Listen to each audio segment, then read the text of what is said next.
ইউনুস যেমন 3 দিন 3 রাত মাছের পেটে ছিলেন, একইভাবে ঈশ্বরের পুত্র 3 দিন 3 রাত পৃথিবীর ভেতরে থাকবেন। যীশু খ্রিস্ট কি বৈজ্ঞানিকভাবে ইউনুসের এই নিদর্শনটা দেখিয়েছিলেন? যেভাবে ছিলেন ঈশ্বরের পুত্র সেভাবে থাকবেন। ইউনুস কিভাবে ছিলেন? ইউনুস সেই তিমি মাছের পেটে ছিলেন কিভাবে? সেই মাছের পেটে মৃত না জীবিত? জীবিত।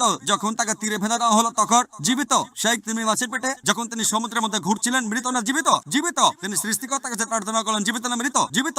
মাছটা তাকে সমুদ্রের তীরে ফেলে দিল, মৃত না জীবিত? জীবিত, জীবিত, জীবিত, জীবিত। জানি না, তবে বাইবেলে কথা আছে ইউনুস যেমন 3 দিন 3 রাত মাছের পেটে ছিলেন, একইভাবে ঈশ্বরের পুত্র 3 দিন 3 রাত পৃথিবীর ভেতরে থাকবেন। যীশু খ্রিস্ট কি বৈজ্ঞানিকভাবে ইউনুসের এই নিদর্শনটা দেখিয়েছিলেন? বোন, আপনি যে অনুচ্ছেদটার কথা বলছেন সেটা আছে বাইবেলের গসপেল অফ ম্যাথিউ 12 নম্বর অধ্যায়ের 38 থেকে 40 অনুচ্ছেদে। যখন ইহুদিরা যিশুর কাছে গিয়ে বলল, একটা নিদর্শন দেখান, অলৌকিক কিছু করে দেখান, যীশু খ্রিস্ট তখন তাদের বললেন, তোমরা অসৎ আর ব্যভিচারী জাতি, শুধু নিদর্শন খুঁজে বেড়াও, তোমাদের কোনো নিদর্শন দেখানো হবে না, শুধু ইউনুসের নিদর্শন বাদে। যেভাবে নবী ইউনুস 3 দিন এবং 3 রাত